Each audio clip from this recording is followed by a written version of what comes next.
It is finally over. All In is done. My gosh. I know people going to say, dude, what are you complaining about? It was done early. Not the point of being done early is because of it being done so long.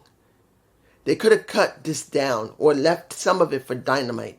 Or better yet, set up something for All Out. If I'm right, the next pay-per-view is... No, the next one is Forbidden Door, not All Out. It's Forbidden Door, I believe. But damn it, man. I'm telling you this. I wish it would not go so long. Yes, this has been done in the afternoon going into the evening. But there's only one reason why they did it. Because historically they wouldn't. Because they would start maybe at 7 or generally at 8. And we wouldn't be done until 12 or 1 in the morning. The only reason is because WWE doubled up on one night. Doubled up on one night. That's the only reason that Tony decided to do it at 3. Not at 7 or 8 o'clock at night. That's the only reason. And if you think it was just because he did it out of the goodness of his heart, that's bullshit. Because he could have done this much shorter. He didn't have to do nearly a 6-hour show. He could have done this down to 4. He could have done a 4-hour show. Honestly, he could have. Hell, you could have done a 3.5-hour show, and you would still have all the major things that you need, and you could have saved this for a Dynamite and going into a Forbidden Door. If I believe it, the next one is Forbidden Door, because that's what they advertised. You could have set this up for Forbidden Door, but they wanted to throw everything they got. I don't agree with it, and I'm sure many more people don't 100% agree. But I want to make this clear, because you're going to say, dude, the only thing you do is hate. No. This was a good pay-per-view. Things got done that needed to finally be done. They went in directions that we hoped they would eventually go in, and they done it. So get that in there. Get that in your brain. I am not 100% shitting on this thing. Yes, I don't believe they need to have pay-per-views that long. This is not Forbidden Kingdom, or what is it called? Wrestle Kingdom. I'm sorry, not Forbidden Kingdom. Now I'm getting Forbidden Door and Wrestle King and New Japan Pro Wrestling, Wrestle Kingdom mixed together. You see, I'm a little nuts. I'm dyslexic. What do you want? But I'm not going to say this was bad. Now, taking away from the kickoff and all that stuff before, I'm only reviewing one match. Yes, there were, 3 matches on kickoff, I believe? 3? I'm remembering 3. I think it might have been 4, but I'm only remembering 3. And I'm only going to talk about 1 because it wasn't much to talk about. Boom Boom, I ain't talking about them because that's bullshit. Yeah, it was 4 matches. The luchadors that were on there, they always do this on the kickoff. Then you get another match on top of that. Then you got Boom Boom. I don't give a damn about his sons. I don't give a damn about him. Doesn't mean I hate them. It's just they're not interesting. But the match I did care about was the Outrunners versus FTR. It was a damn good match compared to the other 3. Taking nothing away from, understand, taking away from Boom Boom's match. The other matches were fine. But I don't care. Let's make it very clear. FTR and the Outrunners, they needed to have a blow-off match. It was required. They got it. It was good. Now, the person that looked the greatest was Turbo Floyd. I like Turbo Floyd. Not saying that I don't like Truth Magnum. I do. I like them both.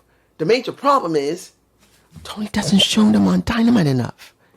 And since I don't watch Collision anymore, because either I'm doing something or basically it hasn't been interesting for me, there is no heart in Collision. It's all straight matches. And if you say there's storylines there, well, guess what? They're not interesting enough that they even be advertised on Dynamite. They should be advertised on Dynamite. That's what they're supposed to do. And they don't even do it.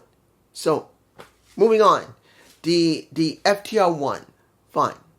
I'm not surprised. But I wish they would do more with the Outrunners because they're that damn good of a team. They're fun. They go well in the ring. They got good character and charisma. I wish they'd do more with them again. Moving on. First match of the card. Trios match. The Ops versus... Well, the thing for me about when it comes to the Death Riders, we still don't have Pac yet. Pac is still hurt. Well, Pac. I like calling him Pac. He's still hurt. He's still out, and I miss the man. He's my bastard, okay? Pac is my bastard. The bastard Pac. He's my boy. I'm sorry. He is. He will always be the best, the nastiest. Yes, MJF is really good. But he's the best. He's the nastiest for me personally. But we get this match. And we get Yuta, we get Claudio, and then we get Gabe Kidd. I really don't feel anything from Gabe Kidd yet because, technically speaking, he's like a stand-in for Pac. That's what he is. He goes all right in the ring. But I don't really care about him. Now, supposedly Shibata is the one who trained him, which, during the match, you did see that they were very familiar with each other. They had some good chemistry, which wasn't bad for me personally. Samoa Joe managed to get the pin. Well, more likely, he basically choked out Wheeler Yuta, if I'm remembering correct. No, he didn't choke him out. He basically nailed him. But in the end, I'm glad to see that it happened. But then they decided to destroy Joe and do what they did with Shibata and do what they did. What are they doing with Samoa Joe? That they basically had to use a chair to wipe him out. Now, possibly, he's got a movie to do or a TV show to do. I think they're going to redo Twisted Metal again. So they may want to just sign him off and write him off TV so he can go and do Twisted Metal or a movie. I don't know. So that might be the reason that they did it this way. But I don't know. There's a possibility that he will come back. But if he's not coming back, that might be the reason that he's doing a movie or he's doing the Twisted Metal TV show from, I believe it was Netflix. There you go. Second match. The Casino Gauntlet match. Bandito. Let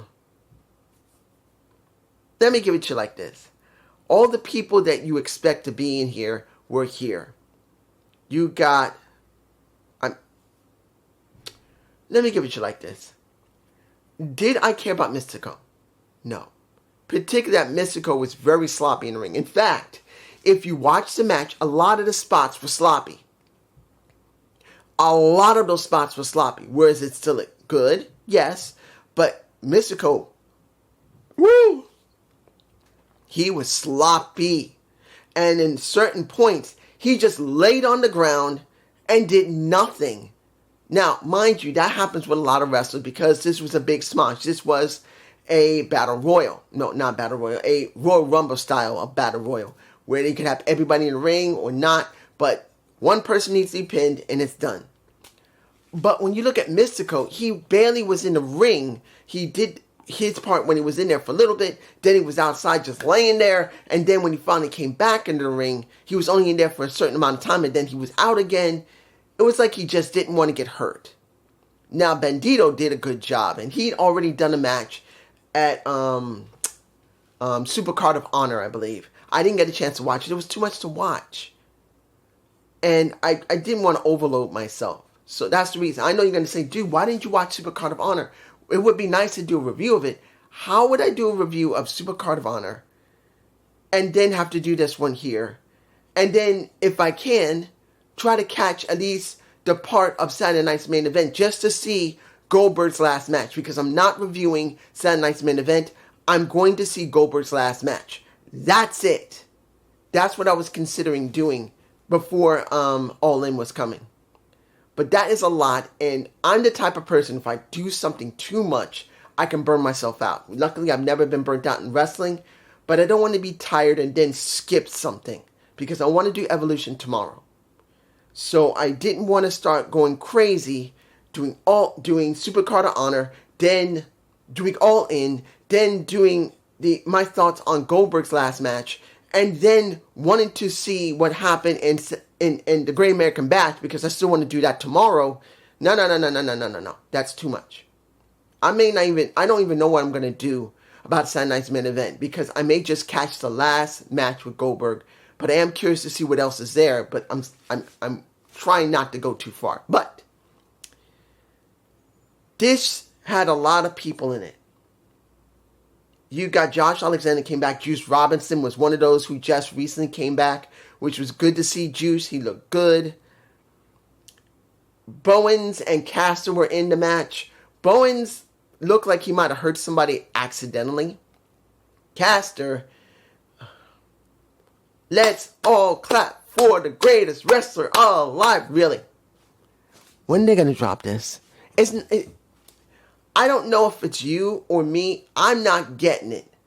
It should be done. Caster's the greatest wrestler alive. I'm not feeling it. I wish they would go away from it and let him do something else. I'm not feeling it. He's not being a comedic wrestler here. It feels like he's just reading from a script for me personally. Bowen supposedly is having a problem with Billy Gunn. So I don't know what's going on with that because I didn't see Collision. Probably that's when it happened. But we got Bowen's looking good. Caster just is Kateska looked really good. Josh Alexander wasn't too bad. Roderick Strong was alright. Ibushi was in the match. He wasn't bad. The one that people cheered the most was Brody King. Woo! They were cheering for him so loudly. This just tells you that he has something that people want, but they won't go there. In the end, the persons that were the most important was MJF and was Mark Briscoe because they have a story. Now, I had heard that MJF specifically asked to work with Mark Briscoe, which is a good thing. I'm glad to see. And I knew it was either going to be MJF or Mark. But I got to admit, if Mark was given this opportunity, it's over a year and a half too late. Over a year too late. Not a year and a half, over a year. Because after the accident with his brother, and he had time to be seen by everybody and be loved, they could have pushed him over a year ago. Because when they were having a tournament, they could have done something with him, and they didn't. And if they gave it to him here, I feel like it was a year too late. Easily. But I wasn't surprised that MJF managed to take advantage of Strom because of the J Driller that Mark Briscoe used. Because Mark did the J Driller on Roderick Strong. And we also had Kyle O'Reilly in there. But he managed to get that done. It was a beautiful J Driller. But the one who got it is MJF, and I'm not surprised. Now, we did have MVP on commentary, and he did add to the show, which I'm glad they did. It wasn't perfect, but it was okay. Now, here's where something's bittersweet. The Fatal 4-Way for the TNT title. Now, here's the thing. Adam Cole supposedly got injured this Dynamite. He's done. He has to vacate the title because he's injured again. I don't know how many injuries he's had. He had the concussion injuries. Then he had broken his ankle and all the ligaments and stuff exploded. And now he's got another one again. And it sucks. This is just so bad. And particularly now that he's not with Britt anymore. And it for me, it feels like this guy just can't catch a break. I know that feeling because in the last couple of years, it's been hard for me. There's been a lot of things that have been going on in the background. I try not to show it, but I am honest about that. The last few years has been very chaotic for me, and I feel like I can't catch a break. And I look at Adam Cole, who's been injured again, and he went to the ring before the match started, and I believe, Kyle O'Reilly and Robert Strong were there. They were standing outside the ring. He got into the ring. He put the title down, and he said, guys, I'm sorry I got injured. I want to keep defending this. And he started breaking down crying. And that was when he said, not quoting, but he said, I got to go and get better. I just can't defend. And I'm not going to say I'm retiring. But if this is the last time you see me, I want to say I freaking love all of you guys. I love you. And then he just started breaking into tears. And when it was all said and done, Kyle O'Reilly and Roderick Strong were hugging him. It just sucks when something like this happens. I hate it. I really hate when someone who's devoted their life so much to pro wrestling, and it's just bad situation after bad situation after bad situation. It's almost back to back to back for him. Since he went to AEW, it's been almost back to back-to-back injuries for him. But I got to say this. Even though he may not go in the ring anymore, does not mean he has to finally retire from wrestling entirely. He can still be someone that works in pro wrestling. He can be a manager. He may not be able to go in the ring anymore, but he could become a manager. He can work in the back and train people. He can start his own dojo. He can still do a lot of stuff. Hell, you can have Adam Cole as the general manager of Dynamite for goodness sakes. I wouldn't mind seeing that. Now, the ones who are in that match, Sammy Guevara, Dustin Rhodes, Kyle Fletcher, and Dan Garcia. I thought there were only 2 people who could win it. I wasn't expecting Sammy Guevara, and I wasn't expecting a Daniel Garcia, because both of them already had the titles already. I just don't see it. That's what I was thinking. I even have it written down, and it was about 1/3 into the match. I'm going like, nah. I don't see Danny or Sammy winning here. It's either going to be Dustin or it's going to be Kyle. And I'm thinking they are in Texas. Would they finally give Dustin a title in a company that he has been there almost near the very beginning of it? Let's be honest. When he left WWE, he went there. He didn't have to. He could have just gone indie or retired.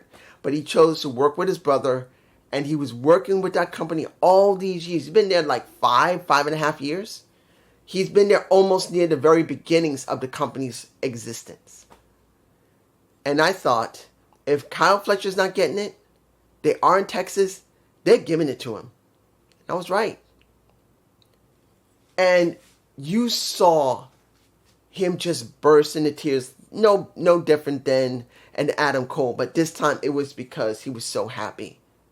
And then he has his nephews come out. Or was it his cousins? I think his nephews. No, his cousins. I believe it was his cousins who came out. And no, he has a sister. Cody and him have a sister. Those are his nephews. Sorry. And then the Von Erich's kids came out as well. They already had their match in the kickoff show. So they came out and showed respect to Dustin. But, and this is a big but, let's be honest here. He would have never gotten that title. If Adam Cole didn't get injured, they would have never given it to him. I'm sorry. This is the truth. Do I think it's right? No. He should have had the title a while ago, at least a year ago. You could have gave it to him for a few months run and then made him drop it. At least he would have had that. But they want to.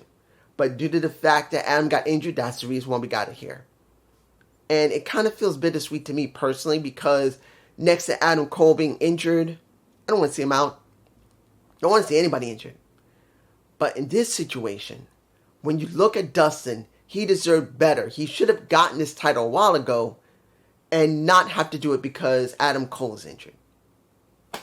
Next, the EVP title match. If the EVPs, the Bucks lose, they lose their positions in the company as executive vice presidents versus Swerve and William. If they lose, they can't go after the main title for a year, each of them. So each of them got to wait a whole year. So the stakes were pretty good. And I'm actually glad they're deciding to do this, even though, let's be honest, they didn't lose their real positions. They're still going to be vice presidents. It's just, it's no longer going to be presented on screen. Was this a good match? Yes. And the thing that got me, when you heard Swerve's, well, I don't remember the song right now. I'm blanking what the song was. JoJo sung the song for Swerve Strickland. I can't remember what the song is. I'm blanking for some reason. But JoJo, Bray Wyatt's wife, sung it. I'm gonna admit, I'm actually happy to see that. It was great to see JoJo. She's gorgeous. But it was good to see JoJo doing something. And I'm glad to see that she's willing to come back into pro wrestling, even if it was singing. Because that woman got some pipes on her. She good. But as you saw next to the Bucks coming to the ring in a boat, I don't know if I'm going to put any images in because, guys, I'm being honest here. I haven't eaten anything since 7 in the morning. I haven't eaten nothing since 7, so I might not even put any images in. I really want to, so I may just do it sporadically. But I want to finish this quickly because I want to eat some damn food. I've not eaten since 7, and it's now 9 something midnight. I'm hungry. But this was a good match, and in the end, next to getting a hidden blade drive-by, I believe it was, to Nick, or was it Matt? I think it was Nick. I think it was Nick who got it. They're done. They're no longer EVPs on screen, which is good. We won't have to hear them, and they're excessive. We are the forefathers of AEW, which they are. They helped create it, but now they won't be presenting it so heavily. But here's the question: what do you do with the Bucks now? You've taken away their EVP position. What do they do now? Are they going to be regular wrestlers? Can they be written as regular wrestlers? That's going to be a very big double-edged sword, because as EVPs, you can always set something up, even if it's annoying. At least they had the ability to be able to change things around without Tony being on screen. Or technically, he's not on screen, but always being mentioned. But now they're done, I don't know what they're going to do. They really need a general manager for Dynamite. I'm being honest here. The Women's Casino Battle Royal Gauntlet. Now, there were some women here I didn't recognize. One that came from, I believe, DDT. But, opening with Statlander and Bane, I'm not 100% agreeing with it, because these are the strongest women they got, next to Willow Nightingale. And one of the major things you want to do is make sure you spread your strongest women throughout the match and not always stick them face to face, because they can tank very easily if they got to be as strong as they got to be. Now, I also want to say, before I go through the women, that was pretty cool seeing. When you look at the men's gauntlet compared to the women's, the men's gauntlet, they stretched that bitch out for certain people. But when it came to the women, they rushed that shit. I don't agree with that. They should have done the same thing with the men as they should have done with the women. Make it within a minute. But in some instances, for the men, they got almost 2 minutes before they came out, and then they shortened it down. With the women, they realized they were running out of time, so they almost shortened it down to a minute, and then less than a minute for some women. They made them run down to the ring, and then within maybe 30 or 40 seconds, then another woman comes out. So I find that unfair. I don't agree with that. But was the match good? Yes. The ones who looked the best was Willow Nightingale, Queen Amanala. What was that woman's name? Tesseract. I believe that's her name. She wasn't too bad. Doing that spider, that's interesting. It reminds me of Bray Wyatt. Ty Mello is something, I just don't know. There's something missing with her. Maybe it's due to the fact she just recently came back, and I think that's it. She doesn't have any character yet, and she's got no storyline other than working with Anna Jay. So she's missing something for me personally. Athena, well, Alex Windsor, she's new, along with Tekarak, and that other woman, what is her name? Celia? I believe that's her name. I don't remember her name correctly. You got a couple of new women that's now come in. So the one that I cared about the most, that I hope would be in that ring, and that was going to win, was Athena. Guys, I want Athena to drop that ROH title. I want her to retire that damn title. I'm being honest here. Let them retire the ROH title with Athena and make a brand new one, and let there be a tournament for the women. Let her retire it. Please let her retire it and just make a new era ROH title. I don't care. I just want Athena off of ROH and on Dynamite, because as it stands, Athena is one of the most interesting women. She's had that title for almost 2.5 to 3 years now. She's done the forever thing. Let her go and do something on Dynamite. Let her be on the main show. I'm sick of her on ROH. I am. She looked dominant. I can't remember the two women she was holding. I believe she was holding Mia Shirakawa, and she was holding Thunder Rosa, and she went and threw them both. She was holding them both. That woman, baby, smaller than them, but she can throw them like they are nothing. She's not, I love Athena. And now she's won the contract just like MJF, who was doing everything he could to find a way to win. And that was cheating his ass off. Going to poke in the eye. And then doing the most unconscionable thing. And I didn't say this during the men's gauntlet match. The pelvis shot to the face of a Mark Briscoe, which pissed his ass off. I'd be fucking pissed too. I'm sorry.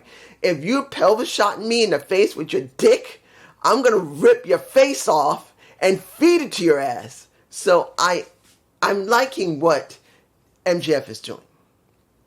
Now,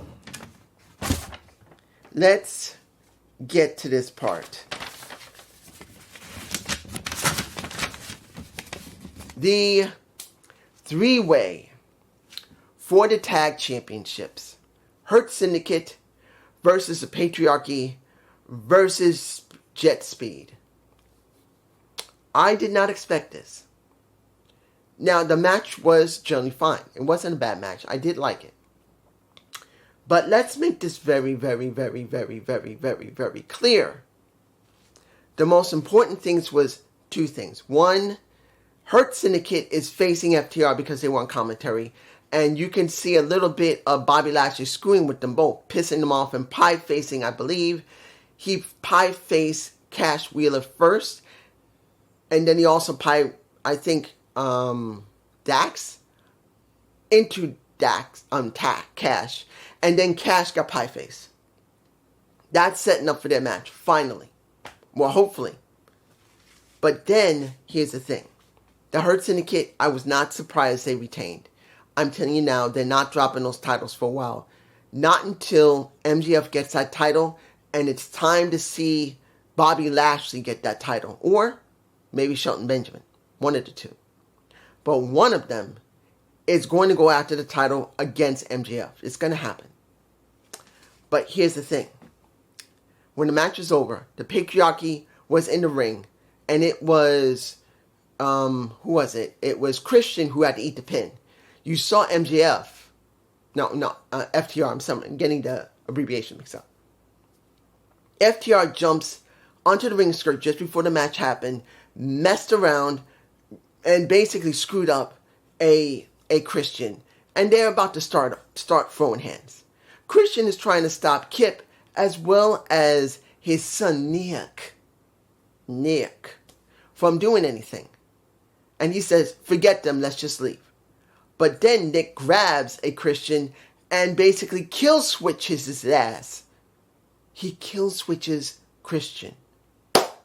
Finally, we have been teased for so many months about the dissension between Nick Wayne. I just saw the screen, I'm going, wait a minute. And my mind just got a little bit discombobulated because I am hungry. Nick basically ends his adopted father. And the mother, whose titties look good, smacks the shit out of him. And they're about to do a concerto until Adam Copeland comes back with Spike, comes down to the ring, scares them off, and then he throws the Spike onto his cricket bat, onto the mat, picks up the mic, puts it in the back pocket, helps up Christian, and says, you need to straighten yourself out. And then he leaves.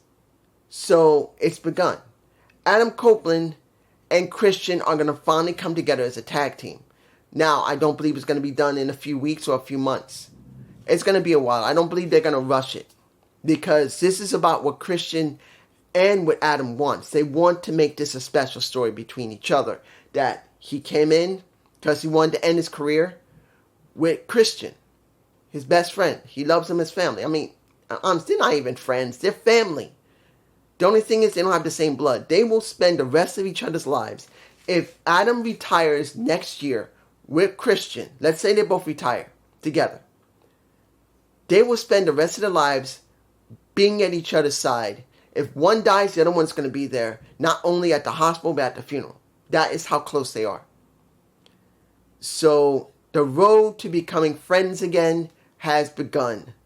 I don't know how long it's going to take, and I don't know how bumpy it's going to be, but it's going to happen. And it looks like FTR will be the catalyst of it. Next. Oof. Woo. Let me give it to you like this. Guys, the best match of the show. The best match. Singles match of the damn show. This is it. Mercedes Moné versus a Toni Storm. That, hands down, for me, is number one. It is the best. It's not about the story, because they don't got one. They don't have a story. There is no major story between a Toni Storm and a Mercedes Moné. There just isn't. She's the belt collector. That's it. That's not much of a story. Toni Storm, for her part, she has tried to make this mean something. It's, oh, this. Let me give it to you like this. When you see how they booked her trying to be like a private investigator, or she's trying to be timeless, where, as you saw, her walking out with a cane and saying, you know, this is how it's supposed to be. You know that I'm timeless. And as you can see, that clock keeps going and I haven't been out of time. Time has just been waiting for me. Talking like an old private detective from the 1940s. I love it. That is the most character I've seen of any woman in any promotion. Better than Silver Lake WWE. Better than TNA. This is it. She is the most well-developed woman there is. Taken away from Mommy. I know people are going to say Rhea Ripley is wonderful. You can't even compare. I'm sorry. She is wonderful. I love her. But her character has nothing on Toni Storm's charisma and that persona as a timeless movie star who tried to become Dick Tracy and made it fucking interesting. I'm sorry. That match was the best match of the damn night. And I do believe Toni Storm might have just bloodied her nose. I don't think she got her nose broken. But admittedly, at the end, where we got not one, not two, but 3 Storm Zeros back to back to back, I got a little worried. Because that's a lot of hits to the head. And then the final move that ended the match, and the ref had to call in Samson to check up on Mercedes Moné. She was so wiped. This was the best match. Number one, best match for me. Here's the second best match, but it's more for story. No, third best match. It's more for the story than it is for the match quality. Now, the match quality was good. Admittedly, it was a little sloppy at a couple of times, but it was alright. And that was for the Unified Championship. I cannot pronounce Okada's first name. Ajusuke Okada. If I'm pronouncing correctly, I'm sorry. And then Kenny Omega. The story was their past, which was good to see the Vit Pack again. And the diverticulitis, which is also part of the story, which is a real thing. And they made it very apparent about the diverticulitis that Kenny has. And Kenny played into most of it, not counting if some of it was actually real. Let's make this clear. He's got 2 feet of intestine gone. And he will never be the same. And I'm not saying that he was not faking it, but he could have faked some of it and other bits could have actually been real. Let's be honest. He made it very clear in one of his promos months ago, I don't know when this is going to explode on me, that I'll be done. But I'm going to ride it until the wheels fall off. He wasn't lying there. Recovering from diverticulitis doesn't mean you're 100% good. You just survived it. So that's part of the story. That's the story there. And it's one of the stronger stories that we have in AEW. But with hearing the rumors that Tony is not retiring the Continental or the International Championship, and it's going to be like it was for Eddie Kingston, he had to carry on 3 fucking titles when he didn't need to, when they could have combined all the titles. Like ROH's title could have been combined with the Continental Classic title. I'm hoping it doesn't happen. But when you saw that we had so much, the Druid singing, seeing that Kenny was being attacked by Don more than a few times, seeing that this story was done pretty well.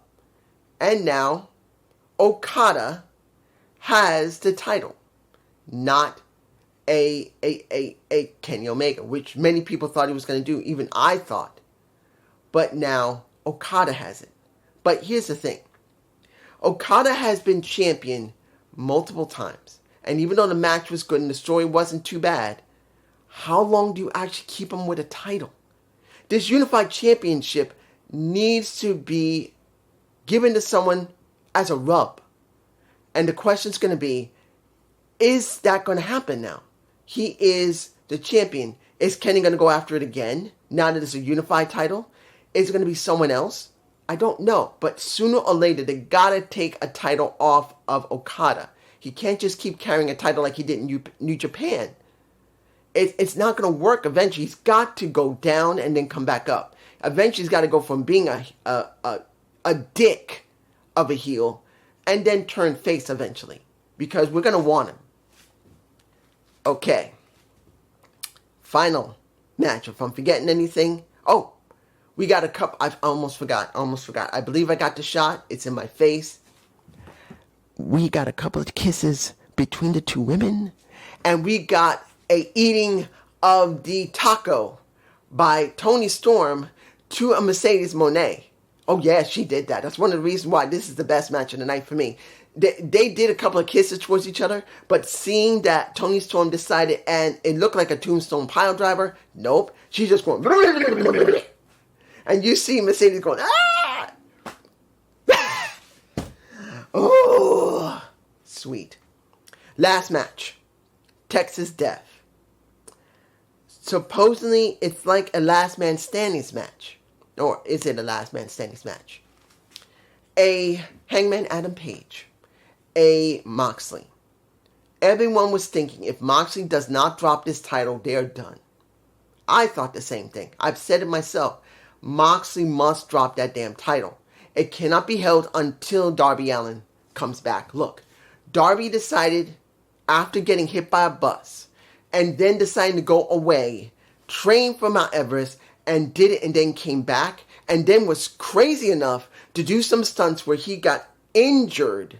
I don't know if he's hurt seriously or he's okay because he was in a Plymouth. If you didn't see my video for my Gump Goodness, check for it. You'll see that he was in a Plymouth, a PT Plymouth. And he decided to do a stunt and then hurt himself. If they had waited until he recovered, this would have been bullshit. But this was the second best match of the night because of how deadly it was, how much brutality it was, the story itself. Because when it came to Mercedes and Toni Storm, it was number one because of the match quality, not the story. If you go by story, this is the biggest story they have in the entire company. So it would be best for story, but it's second best for match quality. We got, not only did we have a good match between the two, and seeing a Moxley get his skull cut open immediately by a they both had forks. Seeing Hangman Page stabbing that head, I believe I got a shot of it. And then, next to the bleeding, next to the barbed wire, next to seeing Marina Shafir being put through a table, I believe I got a shot of that. That's in my face. You get Bryan Danielson coming back and attacking the Death Riders because of what happened. Then you get Darby Allin coming back. You get Will Ospreay taken out. You see Swerve Strickland at the end of that match come out, help a Hangman Page using the very chain that he brought to him. And if I have done the video, I did a video talking about Hangman Page dealing with a Swerve Strickland, that talk they had after the Diamond. I got it done. Just in case you don't think I did it. I did. I just haven't uploaded it yet. Haven't had a chance to. I'll see if I can upload it tomorrow. I got a few Gump report. I got one Gump report recorded, and I got some more Gump goodness done. Like 3 or 4 more. So, watch for it. But seeing that he hit and managed to help, which, let's make it very clear. We knew that Swerve was going to help Hangman Page. There was no way he wasn't going to do it. They were just going to do it like, okay, I respect you enough to help you. We're done. We don't have no animosity. I don't give a damn anymore. And Yetta, I don't give a damn either. What do we get? We get Moxley choked out by that chain. I believe it got a shot directly in my face. And he taps. Over. Done. Then you get Hangman Page crying like Adam Copeland. No, not Adam Copeland. Adam Cole crying, and then Dustin crying, and who else cried? I can't remember. Someone else cried. I can't remember who else. I'm missing it. But there was another person who cried next to a Hangman Page. He opens the briefcase. We get the title, and it's finally over. A near 10 or 10 and a half month, I think it's 10 or 10 and a half month storyline is finished. Where do we go from here? I don't know. We know that MJF is next in line. There's no lie about that. We know that Athena is going to be next for a Toni Storm. We know that. But the question is going to be, how are they going to book Toni Storm now? How are they going to book a Hangman Page now? Because remember, everything revolves around the champions. Hell, we don't even know how they're going to book a Dustin Rhodes now that he's champion. Are they going to make him a transitional champion or not? Are they going to let him hold that title? Is Sammy Guevara going to go after him even though they're both tag champions in ROH? Don't know. There's a lot of questions. But at least it's questions that we can say, okay, not all the stories here are great, but you know what? I can go with this. I can do this. Even though we've been having controversy after controversy after controversy in AEW. Let's make this clear. The Rey Fenix controversy really pissed off a lot of people. Tony Starks, him getting screwed over by Tony Khan, that's another controversy. What's been going on in the back, where there's a lot of confusion about Britt Baker, and about, is Tony listening to the fans? That is a big thing. Right now, the scrum is probably going on. I can't see it right now. I gotta do this video, edit, and then eat some. I'm hungry. But there's a lot of questions going forward. But at least we got something to go forward with. But the question is, will Tony think? I'm saying this now. As I said before, you need Tony Khan to act, not react. Stop looking at X. Just act. Do not act like they're doing this, I'm going to have to do this. No. They're doing this, so they're messing with me, so I'm just going to do my stuff. That's what they need to do. That's what Tony needs to do, and that would help the product. But this is just me, and I hope you enjoy this All In 2025 review. Oh my gosh, this is going to be about 50 minutes. Please give me a comment below. Oh, I can't wait to eat. I'm hungry. Peace.